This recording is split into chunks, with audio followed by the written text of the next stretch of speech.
అందరికీ నమస్కారం. నేను మీ వెంకట్ని.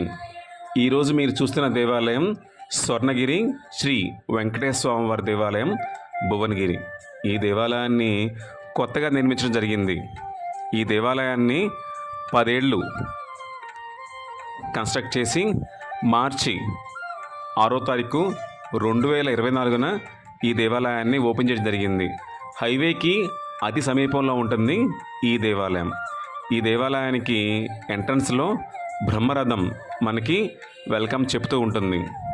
ఈ దేవాలయానికి నేను నా స్నేహితుడు కలిసి సాయంత్రం 4 గంటల టైంలో వెళ్ళడం జరిగింది.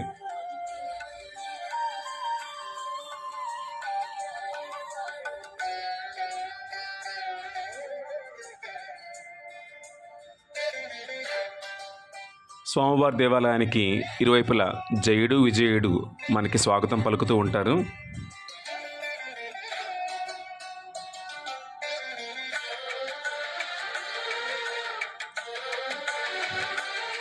తర్వాత స్వామివారి పాదాలను మనం దర్శించుకుంటాం. అతిపెద్ద పాదాలు దేవాలయానికి మొదటిగా మనం స్వామివారిని దర్శించుకునేవి ఈ పాదాలే, బ్రహ్మ కడిగిన పాదాలు. ఈ పాదాలకి ఇరువైపులా కూడా మనకి జయుడు విజయుడు దర్శనమిస్తారు. టెంపుల్ భువనగిరి.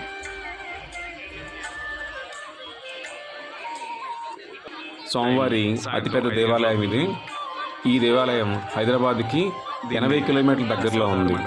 స్వామివారి పాదాలు దర్శించుకున్న తర్వాత మనం వెళ్ళేది నెక్స్ట్ దశావతార మండపం. ఇక్కడ మనకున్న దశావతారాలు 10 అవతారాల గుర్తుగా ఈ మండపాన్ని నిర్మించడం జరిగింది. అతి చిన్న మెట్ల సమూహంతో ఉంటుంది. పెద్దవాళ్ళైనా పిల్లలైనా కూడా చాలా ఈజీగా వెళ్ళిపోవటానికి అనువుగా ఉంటుంది ఈ మండపం.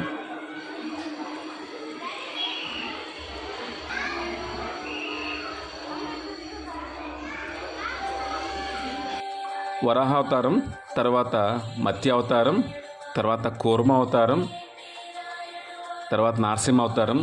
ఇలా ప్రతి మండపానికి ఒక గుర్తుగా ఇవన్నీ కూడా ఉండటం జరిగింది. ఇవన్నీ దర్శించుకుని మనం వెళ్ళిన తర్వాత స్వామివారిని దర్శించుకుంటాం. తర్వాత నరసింహ అవతారం,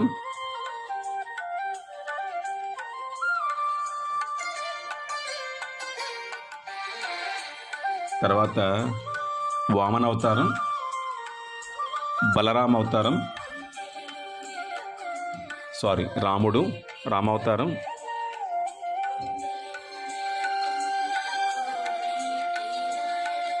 రాములు వారు చూడచక్కని రూపంతో పాలరాతి విగ్రహంతో చెక్కబడింది. ఎంతో ఆకర్షణీయమైన స్వామివారిని చూడటానికి 2 కళ్ళు సరిపోవు.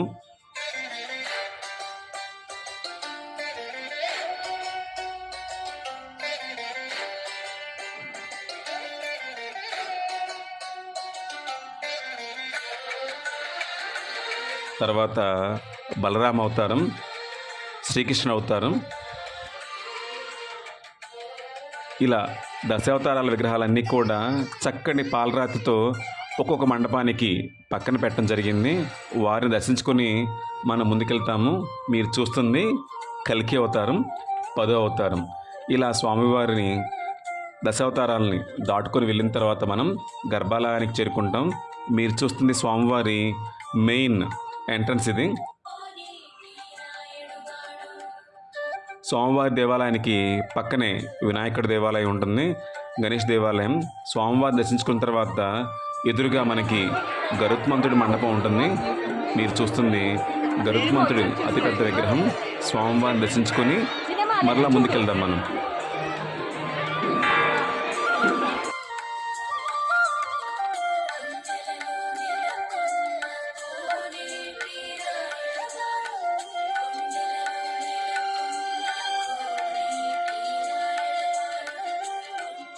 ఇది తెలంగాణ తిరుపతిగా పిలువబడుతుంది.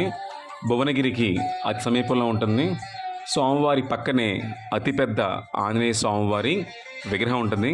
స్వామివారిని మనం దర్శించుకున్న తర్వాత పక్కనే అతిపెద్ద జేగంట కూడా ఉండడం జరిగింది. ప్రపంచంలోనే అతిపెద్ద గంటగా చెప్తున్నారు వీళ్ళు.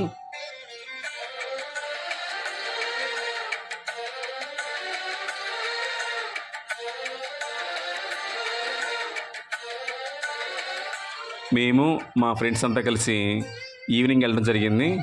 వీకెండ్లో వెళ్ళటం వలన బాగా క్రౌడ్ ఎక్కువగా ఉంది. ఇక్కడ వీక్ డేస్లో క్రౌడ్ తక్కువగా ఉండొచ్చు. చెప్పిన అతిపెద్ద జయగంట ఒక్కసారి గంట మోగిస్తే ఆల్మోస్ట్ 2 నిమిషాల పాటు ఆ వైబ్రేషన్స్ మనలోనూ చుట్టుపక్కల ఉంటాయి. మేము ఈవినింగ్ వెళ్ళటం వలన స్వామివారి దేవాలయానికి ఉన్న లైటింగ్ కూడా మనం చూడొచ్చు. స్వామివారి దేవాలయానికి ఎదురుగా వరాహ స్వామివారి దేవాలయం, భూవరాహ స్వామివారు, భూదేవి సమేత వరాహ స్వామివారిని మనం దర్శించుకుంటాం.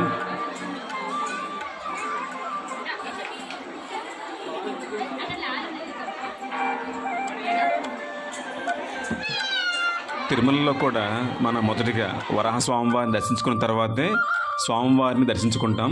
ఇక్కడ కూడా వరాహ స్వామివారిని దర్శించుకున్న తర్వాతే స్వామివారిని దర్శించుకోవాలి. అలాగే స్వామివారి దేవాలయానికి ఎదురుగా ఇదొక ప్రధానమైన ఆకర్షణ. శ్రీకృష్ణ భగవానుడు కాళీ నృత్యం చేస్తున్నట్లు ఇక్కడ నిర్మించడం జరిగింది. మంచి ఫౌంటైన్లో శ్రీకృష్ణ భగవానుడు ఉండటం జరుగుతుంది.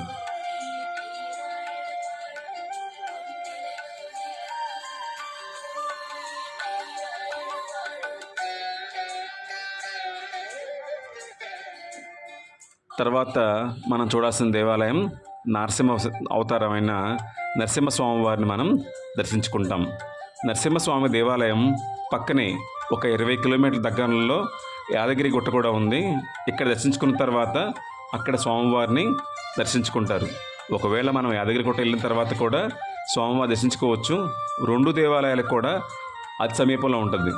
మీరు చూస్తున్న ఇది ఒక స్పెషల్. ఇక్కడ ఏంటంటే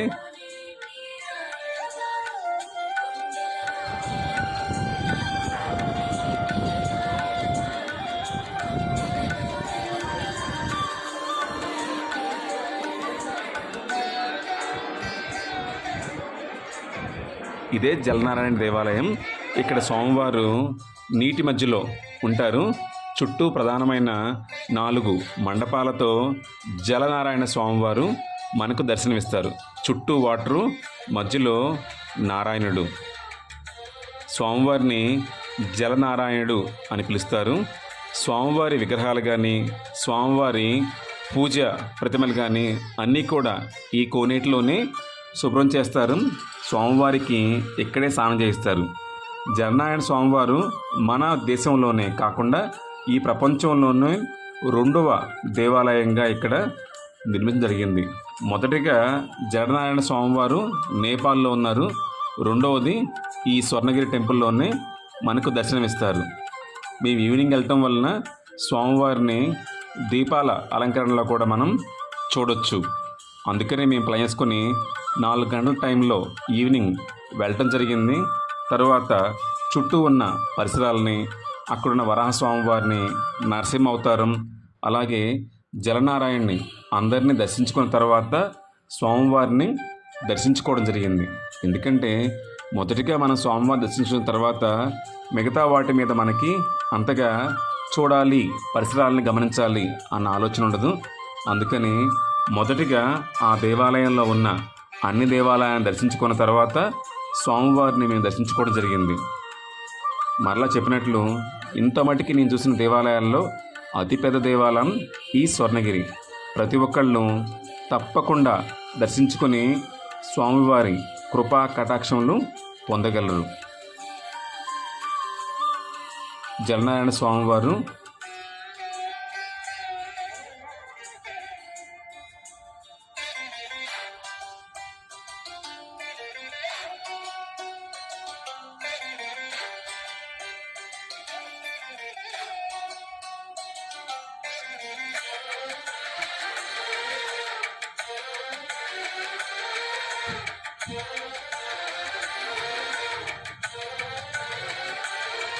తర్వాత స్వామివారి దేవాలయానికి వెళ్ళటం జరిగింది. ఇప్పుడు సమయం 7 గంటలు అవుతుంది. చుట్టుపక్కల ఇదంతా కూడా భక్తులతో నిండిపోయింది. మేము వెళ్ళిన రోజు శనివారం అవటం వలన ఆ రోజు ఆల్మోస్ట్ భక్తులు ఎక్కువగా ఉండటం వలన 1,50,000 మంది దాకా వచ్చారనేది సమాచారం. వెళ్ళే వాళ్ళందరూ కూడా ఈవినింగ్ మాత్రమే వెళ్ళగలరు. ఈవినింగ్ వెళ్ళినప్పుడు స్వామివారి లైటింగ్తో పాటుగా స్వామివారి దేవాలయాలన్నీ కూడా మనం చక్కగా తీరిగ్గా చూసుకోవచ్చు. మీరు చూస్తుంది స్వామివారి ప్రధాన దేవాలయం ఇక్కడ అన్నీ కూడా చక్కగా బ్లాక్ స్టోన్తో చెక్కడం జరిగింది. ఈ దేవాలయాన్ని మానేపల్లి జ్యువెలరీస్ వాళ్ళు 10 ఏళ్ల పాటు కష్టపడి వాళ్ళు నిర్మించడం జరిగింది. వాళ్ళ అమ్మగారికి బహుమతిగా ఈ దేవాలయాన్ని వాళ్ళు గుర్తించి నిర్మించడం జరిగింది.